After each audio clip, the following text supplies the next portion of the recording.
all businesses care about. If they look good while they're talking, everything else is kind of... Welcome back. Today we are in the studio and I have Ron here with me, who is my new studio manager for Studio 81 here in downtown Cedar Rapids. He used to work for the local TV station, and before that he was with a few companies, and before that he was in film school.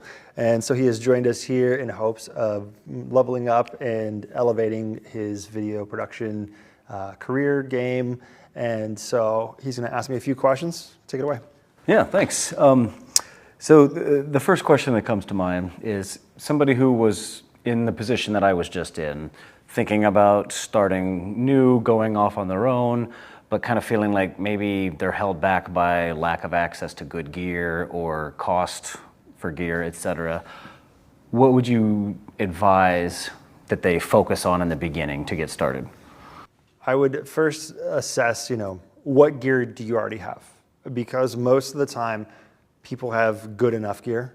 So if you have gear, is it something that's 3 to 5 years old? Was it more than $800? $1,000?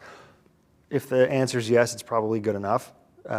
And when I say good enough, I mean good enough that I would take whatever camera they have and go on a $40,000 shoot and put it to work, and then come back and nobody would know or care. And I think that's like, I'm going to frame this though for my type of clients, my type of work, right? Because depending on who you're talking to, right? I do work with businesses, with corporations. So I'm making videos that are aimed at solving problems that businesses have, right? I'm an entrepreneurial. I enjoy working with businesses. So a corporate video, though a lot of people might think it's bland, it's pretty fun. I get to learn a lot about a bunch of different businesses. I think it's great. So what I'm saying applies to that, right? There's other people that are in different, maybe they want to do music videos, weddings, whatever it is, where certain things that I say aren't relevant, right? So I think I just want to put that out there before I give this answer and everybody's like, that's not true, right? So I think you look at the gear, like what do you currently have? Is it newish? It's probably good enough, because it doesn't matter if you have an FX30, an FX6, an FX9, an Arri Alexa. At least in our industry, the videos that you create solve problems. You're selling the end result that the video does. Whereas if you are going into this where I just want to be a camera guy, or I just want to be a DP, cinematographer, on a set where there's other people, you're more limited in what you can charge, because to the business I am selling an end result. To anybody else, I'm just selling I am a position that you're going to fill. And most of the time they have, okay, we know that a DP for this type of work is going to make $1,500 or they're going to make $3,000, right? Like there's certain numbers that you kind of fit into. And that's where being a certain type of shooter, well, I'm a red owner operator, where that can become, that's your thing, that's what you want to go down, and that's awesome. If that's what works for you and that's what you love, and that works for a lot of people, they're successful, they're happy, zero wrong with that. I think it just depends on the type of person you are. Me, when I, set off to do video, I didn't set off to do it as in, I just want to be a single operator, filling a position. I wanted to be, I'm going to do it all. We're going to go from soup to nuts, from start to finish. I'm going to do the whole thing. And whether that's just me doing everything, or whether that's me and a team of 20, we're going to do the whole thing. And so knowing that I was going to do the whole thing means that I am typically now working with corporations, with clients directly, and those clients and corporations have zero clue about cameras typically. And if they do, it's maybe a smaller level of knowledge that they still don't know or care. And so at least for the type of work I do, I would tell people to get good at lighting. If you can light an interview with one light, 2, if you got the budget just for a little kicker light, and you can shoot B-roll, those 2 things can make you a ton of money. And the gear doesn't necessarily matter. And it's because all businesses care about, for the most part, like, I'm not talking about a 30-second ad spot that's going to run on TV. I'm talking about a majority of the stuff that businesses put out. If they look good while they're talking, everything else is kind of... Good stuff.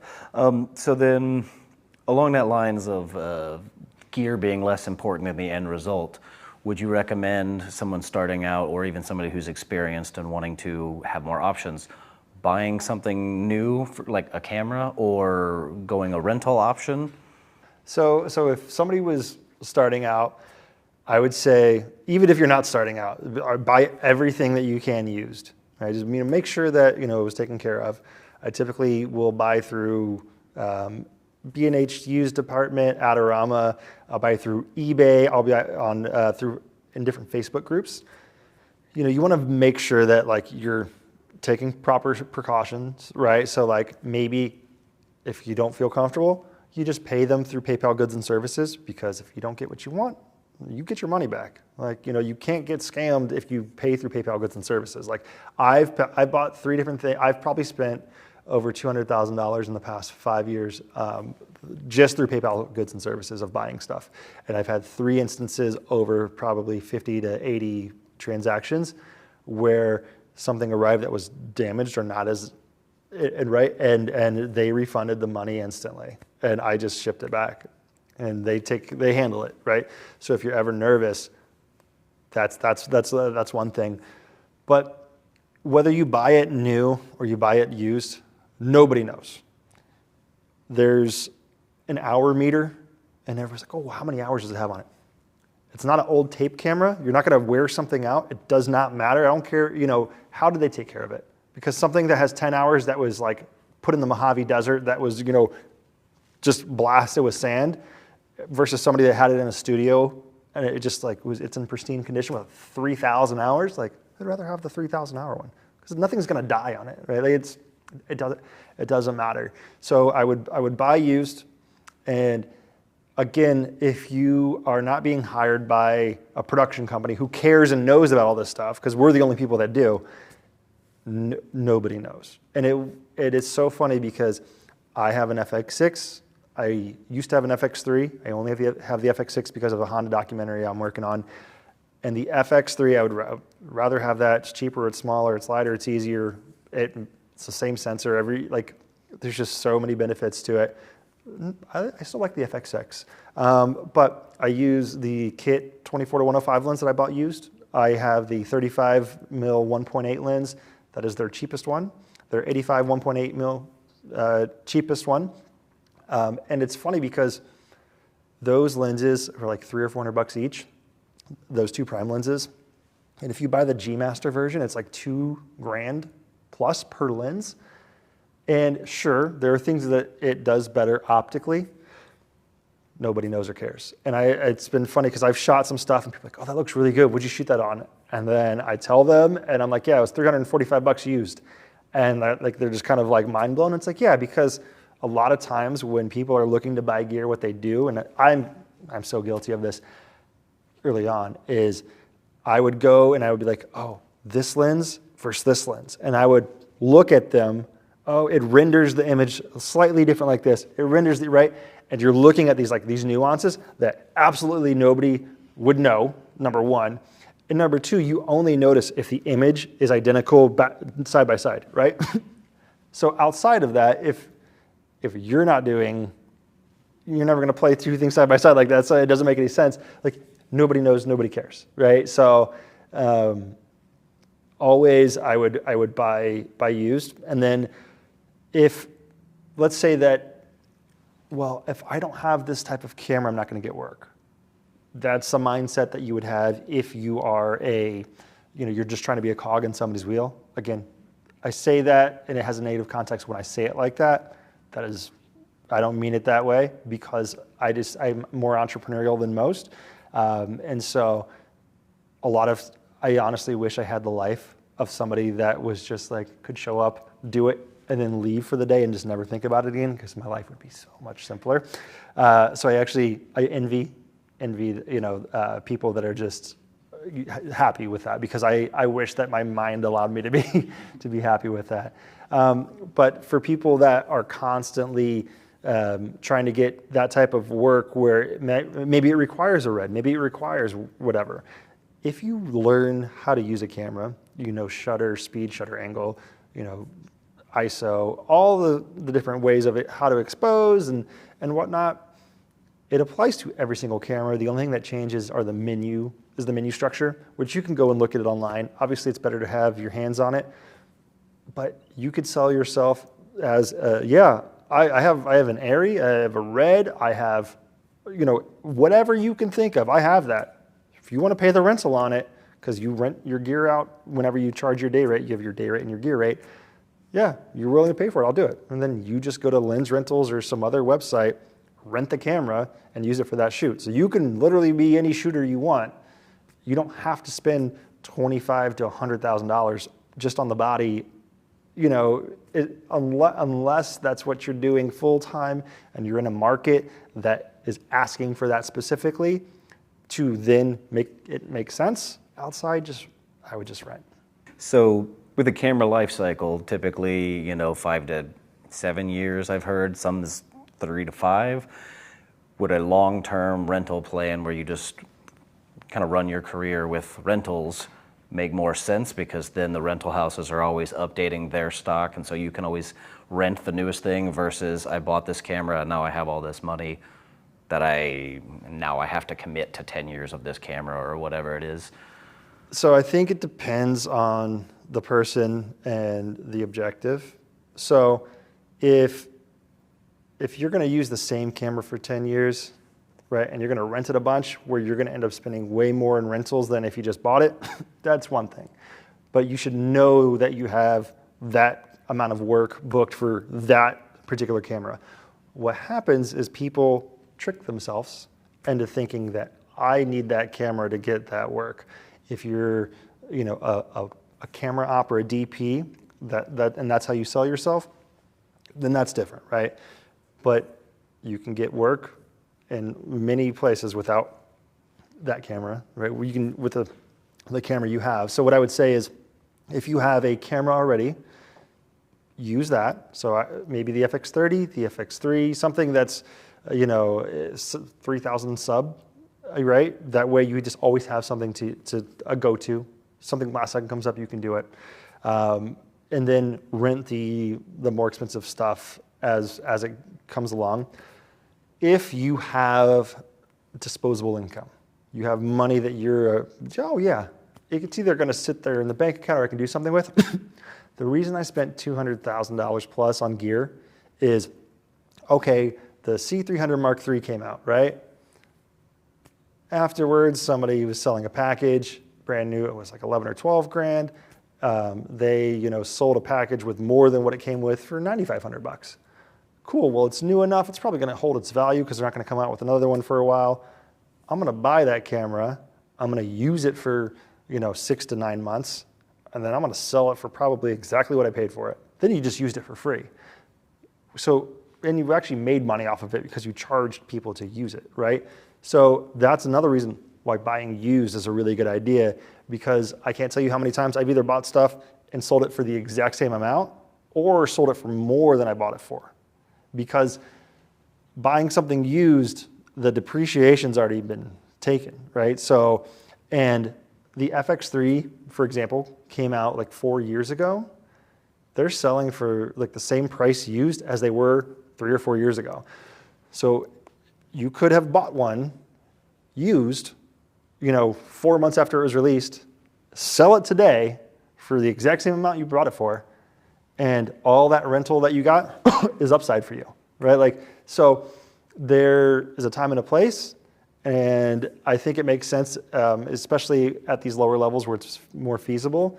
But when people are like, I need to have a Red V Raptor, which is $25,000 just for the body without everything else, or I need the the Arri Super 35 or whatever it is, you have to just know that that's been demanded, and that you can earn all of that back in rentals, right? Because like a normal person that's hiring you that doesn't care about that you have that, but you just have that, is not going to want to pay $1,500, $2,500 per day just on a rental rate for your camera.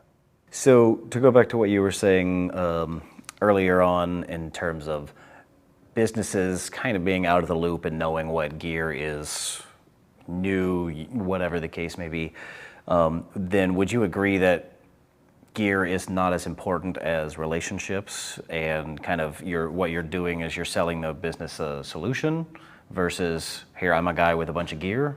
Yeah. So on the corporate side especially, and this even translates into companies that are hiring you, and they don't care like what camera body you shoot with. The entire industry is about relationships, number one, because it's not what you know, often it's who you know. When I first entered the sports broadcast market in Kansas City, right? I moved there. I was only going to be there for a few months. I thought my best friend was there. He's like, hey, come, I can get you on with the Royals and the Chiefs. I was like, cool. So I went there, I did that, and then I knew the right person. Things were offered to him. He couldn't do it. He recommended me. I jumped the ladder. People that have been there for 10 or 15 years trying to work things that I was working after being there for 4 months, and I had zero sports broadcast experience, and I'm doing the World Series. I'm on the field. And so it's like, it just goes to show like you can be the hardest working person, you could be the best person, but if you don't know the right person, if you don't have those good relationships, then it doesn't matter. And one thing that has truly helped me with all my business, is the relationships that I have with like the creative directors and marketing directors of companies. Because what happens is there's a marketing or creative director at one company. They love you. If you make life on them easy, you don't nickel and dime them, as you're just a pleasure to work with. And a big cheat code for this is when you are interacting with anybody from any business, the biggest business, I don't care, you talk to them like a human, right? Like no sir, no ma'am.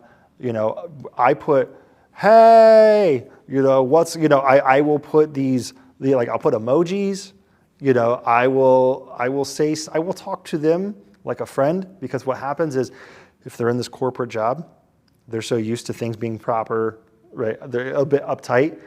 And if they can have a vendor who is very just like, oh, this person's cool, like they're chill, like this, I don't have to put on a front with them.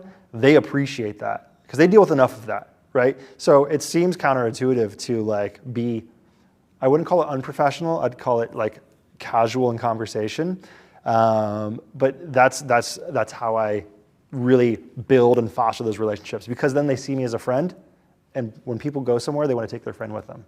So what happens is creative director, marketing director, company A, they grow. What happens? People typically level up, right? They level up. They go and become the creative director of this massive company. Guess what? Well, the other company that I was just with loved me. They're going to keep me there. And then the new company that the creative director went to, I'm bringing Rob with me. So now I have two companies, right?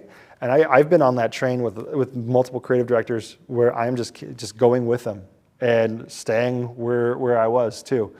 And it's all because of relationships. And I can't tell you how many times, they will text me, they will say, happy birthday, oh, your son, I'm sorry to hear about your grandma, whatever it is, because I've established that type of relationship with them. The issue that I see with a lot of creatives is that they are in this because they love the art of video.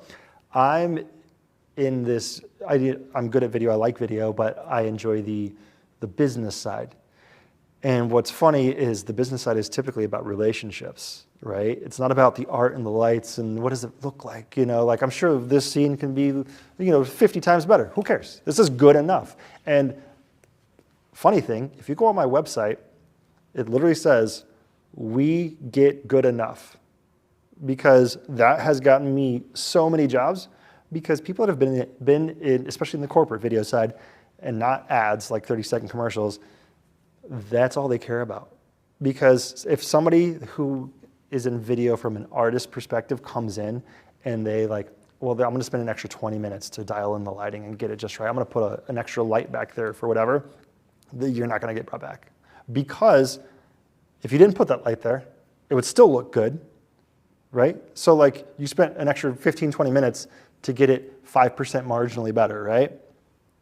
Whereas the CEO or the CMO or whoever it is, even if it's like a manager of a production line is waiting to sit in the chair, well, if it's a CEO, 20 minutes can be worth like $3,000. I mean, more. Like there's some people, like their hourly rate, if you look at their yearly salary and you break it down, I mean, 20 minutes could be like 10 grand. And so you thinking, I'm going to go make it marginally better while they're waiting on you is no-go. And so like I work with like Fortune 100 companies, and like the biggest thing is being able to pivot, right? So all that said, I'm looking at it from a business perspective, and a business perspective is relationships, and relationships is mainly, we're friends, right? And people take their friends with them. Wow, very good. I don't think I have anything else at the moment. Yeah. Obviously, a lot of questions still to come in the future, but I think that's all I have for now. So if you want to go far, make friends and have them take you with them.